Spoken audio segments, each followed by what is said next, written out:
All right, yes sir, yes sir. We are back. This is Joubert Caston and Mr. Kevin Odo himself, aka the Legend.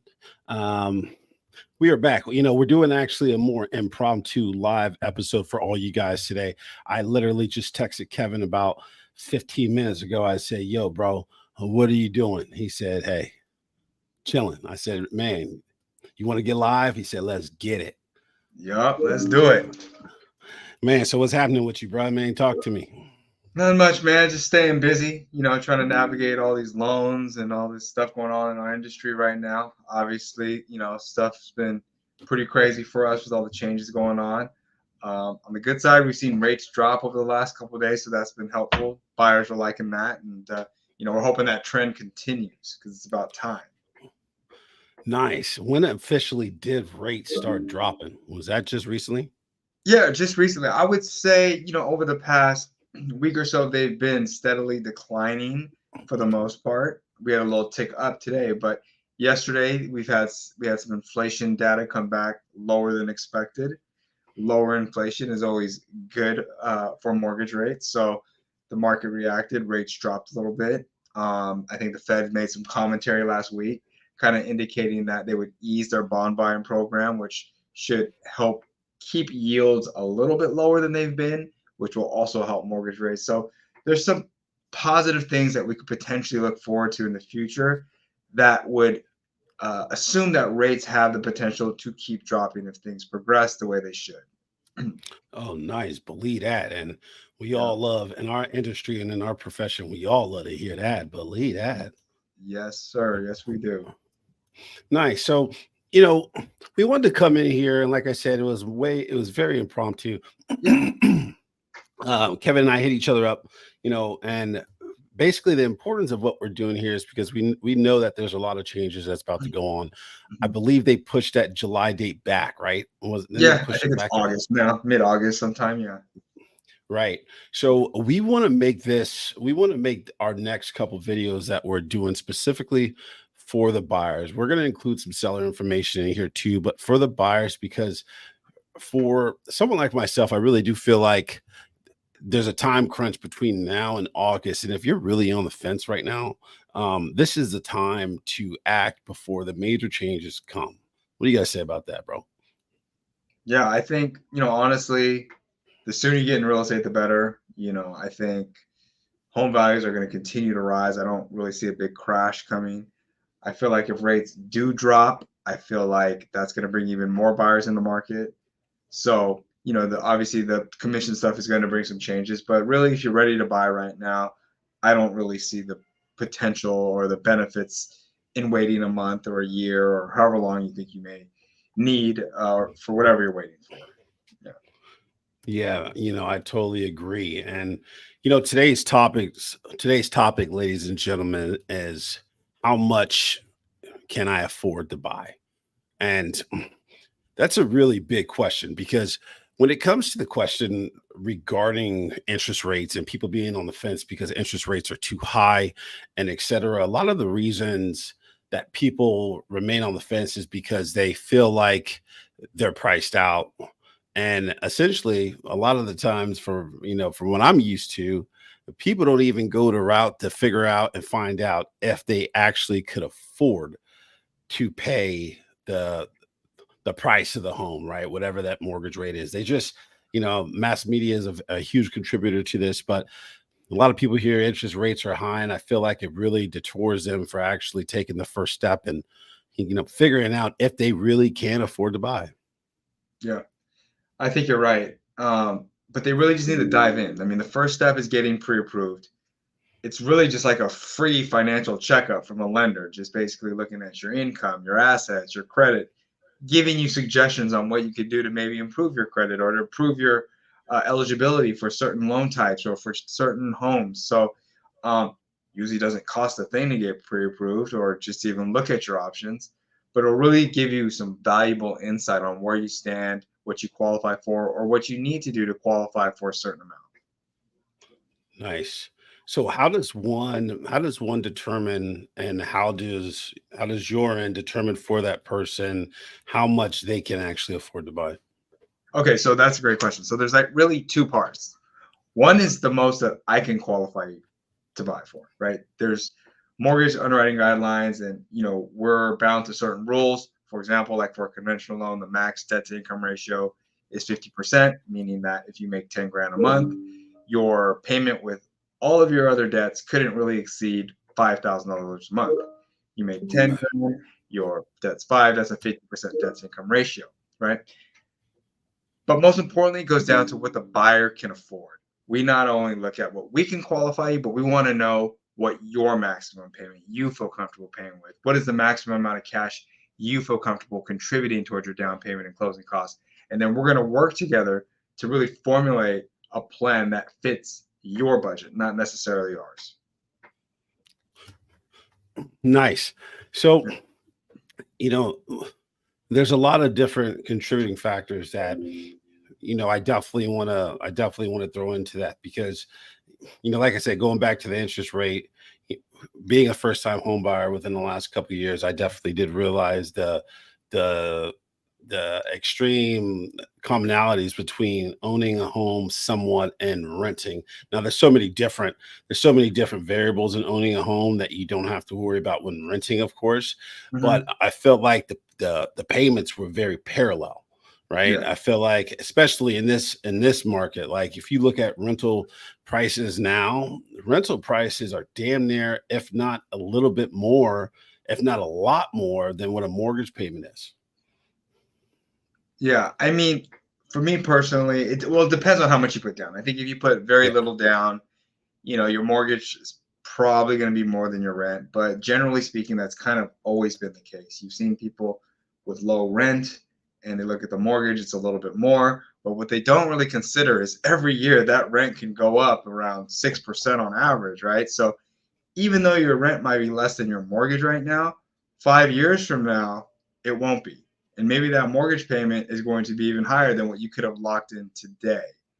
So I've had plenty of people do. They sit on the fence. They say, "Hey, Kevin, I can't buy. Like my rent's only $1,000. I've been here for 10 years. My landlord's great." Well, if they would have just bought 10 years ago, they'd find themselves in a much better financial position now. So it's really not good just to compare what you're paying in rent to what you could be paying in a mortgage, even if it is more, because you're actually building equity and making an investment when you're buying a house. When you're renting, you're not necessarily making that investment or building any equity. Right. And just to throw that out there, I know people see on social media the comparisons between rent and buy. There's a lot of different posts out there about, hey, it's better to buy than rent. And speaking as someone who purchased a home within the last 2 years, there are multiple different expenses to really take into account for when it comes to buying a home Mhm. than renting, of course, right? Because you actually own it. You're the landlord, you're the everything. Yeah, But I say all that to say this is that I don't want that to scare people because there's a lot of different programs out there like home warranties and stuff like that that really could take the take some of the financial pressure off people when things go wrong and et yeah. cetera. You just have to learn how to capitalize on them. But Mhm. there are a lot more variables that you really have to look into when it comes to buying a home and how much you can afford, just based off the type of house you're trying to buy, right? If you're trying to buy something that's older, that's been around for a long time, 9 out of 10 times it's going to be a little bit more expensive. You might get a lot more lot. You might get a lot more. What am I going to say? You might get something that has a little bit more character to it. It's not For going to sure. be as modern as someone would have had in new construction, but there's a lot more costs allocated to a house that's been a little bit older. For sure. Yeah, I mean, definitely the type of property, the condition of the property, and it's going to contribute to how much work is going to need to be put in it. But over time, you're putting money into an investment. So it's not like you're wasting money. These things are adding value to the property and also, allowing you to have the freedom to live and do what you want within your own house. If you rent a house, you can't necessarily make the changes you want. That's the landlord's house. You can't do things that you could normally do when you own a house. So Yes, there is expenses that come with it, but I still think it is an investment that you're making, and it'll pay off. Yeah, no, absolutely. It definitely does. And, being in the heat of things right now, you definitely equity is a thing, right? Like equity is a real thing, and equity builds when you own the actual home. And I can attest to it based off the research that we've been doing lately. But um, owning a home is so prevalent, and it's a very, very huge accomplishment if and only if you can afford it, based on the fact that it is an investment, and in time, like all investments, hopefully, well, more more likely than a lot more investments, you're likely to get some kind of return. For sure. Yeah, and real estate's a long-term play for the most part. For someone that's just a first-time home buyer or someone that doesn't plan on doing a lot of flips or anything like that, yeah, you got to stay in your house for a while to see the benefits. You got to make a lot of payments, start building equity. You're going to see the value go up over time. So it's something you just got to be patient with. And obviously, more than just the value of the house, there's a lot of other benefits for home ownership, whether it's any tax deductions or capital gains exclusions when you sell. I mean, there's tons of benefit that you could have by owning real estate, other than just securing a payment and owning a home. Right. So, and I don't want to put the pressure on you right now. Let's just talk very hypothetically, ballpark number, you know, plus or minus whatever it may be. If somebody goes, "Hey, how much can I afford?" and they're looking to buy a $500,000 to $600,000 house, and they've got relatively good credit with with a good down payment, how much in today's market are they looking to spend monthly on that house? Well, just doing the math, if you were to buy a house for 600,000 today, and let's just say you wanted to put like 20% down, okay? Yeah. Say someone has a decent down payment, so you have a $480,000 loan. Let's say rates are right around 6.5%, which is kind of where we're floating around today, okay? Yeah. That mortgage payment without the taxes and insurance would probably be a little over 3 grand a month.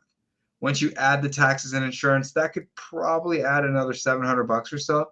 So you may be looking at a total mortgage payment around 3,700 bucks or so. Wow. All right. Now check that out, ladies and gentlemen. $3,700 a month. That's including your mortgage, taxes, and insurance. Okay. Mm-hmm. 3,700 a month. And depending on where you're living, right? If you're living in our area, of course, Kevin and I are located in the greater Sacramento area. But if you're located in our area, $600,000 house is going to get you anywhere between 3+ bedrooms. You might get 2+ bathrooms. You're going to get a good sized lot. You may even get a pool depending on where you are, but you're getting that much for the cost of what a lot of people are paying, if not under what people are paying to rent. Correct. So, ladies and gentlemen, take that into account when you go look into buying. And I'm just going to be, we're going to be the ones that tell you this. August is coming. There's going to be a lot of big changes in August. If you're on the fence here and looking to buy right now, just know, and you heard it first, looking to whether or not you can afford the payment as compared to worrying about the interest rate, because you've probably heard it from time and time again. There's a lot of influences on there, but you marry the house and you date the rate, right? And if you can afford that rate per month, you're going to put yourself in a really, really good position to become a homeowner, gain that equity. And the best thing about all that, you're going to have the opportunity to refinance with someone like Kevin when the time comes too, right? Yeah, absolutely. And even if the payment is a little too high for you right now, depending on the property, if it's been on the market for a while, if there's some room for negotiation, we have permanent and temporary rate buy downs. There's things that we could do to help, really lower that payment for you. So, for example, if you wanted to do a 2-1 buy down, which means your interest rate would be 2% below the start rate for the first year, 1% below the start rate for the second year, you would probably be needing a credit of close to 11 grand. So if Jubera was able to negotiate an $11,000 seller credit for you, well, instead of getting a 6.5%, you'd get a 4.5% for the first year, a 5.5% for the second year, And then for the third year on out, you'd be at your 6.5%. But just in that first year, your payment would be lower by about $600 a month. And in that second year, you'd save about $300 a month. And anytime during that first 2 years, if interest rates were to drop, you'd be eligible to refinance during that time period. And any unused portion of that temporary buy down credit that was issued, you would get that back towards the principal balance. So nothing goes to waste. So that being said, even if you are afraid the payments may be too high, there are alternatives out there to help you get a lower payment if you need it. Yeah. I absolutely could attest to that because Kevin got us the 2-1 buy down, and of course I negotiated with the realtor at the time. But the 2-1 buy downs for first time home buyers are huge. Those seller credits add up, ladies and gentlemen. Whether the seller credit is going to be used towards your buy down or closing costs, that closing cost puts capital back in your pocket to help you with those payments too. So either or, there's ways, like Kevin just said, to lower that payment. So, whatever you get when you get pre-approved and you lock in, there's definitely still ways that that your team, like Kevin and I, or whoever you may work with, could still go out there and go to work for you in order to help that monthly payment come down. Mm-hmm. So definitely reach out. We're gonna keep these segments coming. Like I said, this was very impromptu, but within 2 minutes of literally hitting my brother Kevin up, he shot me an email with so many different topics that we're going to go over in the weeks to come. That's going to give you guys so much valuable content. And once again, the importance of all this is because major changes are coming. So you guys stay tuned, rock with us. If you have any questions whatsoever, you've got our information at the bottom of the screen. Down below where you see our names, you're going to see a ticker. That ticker is going to give you, my number is going to give you Kevin's direct line. That's not the 800 number, but not the 800 number below his name. So you guys reach out to us. Kevin is, I can't begin to tell you guys how much of a legend this guy is. He's always, he's always there for you. He's available, and he's literally the best because he goes the distance for every single one of his clients. And I can attest to everything. Appreciate that, Joe. Yeah. Yeah. So take the first step, reach out. If you think that you can be close to buying, but you're still sitting tight on that fence, you got these two guys right here that could help get you off, you know what I'm saying? Get you off that, especially before those major changes come in August. So stay tuned, keep rocking with us, guys, because we're going to keep coming back for you guys. All right. Yes, sir. Well, brother Kevin, thank you for coming on so quick. You and I got a lot more shooting to do, and yeah, man, thank you for your time. Yeah, man. Thanks for having me. Look forward to the next one. All right, guys. All right. Thanks.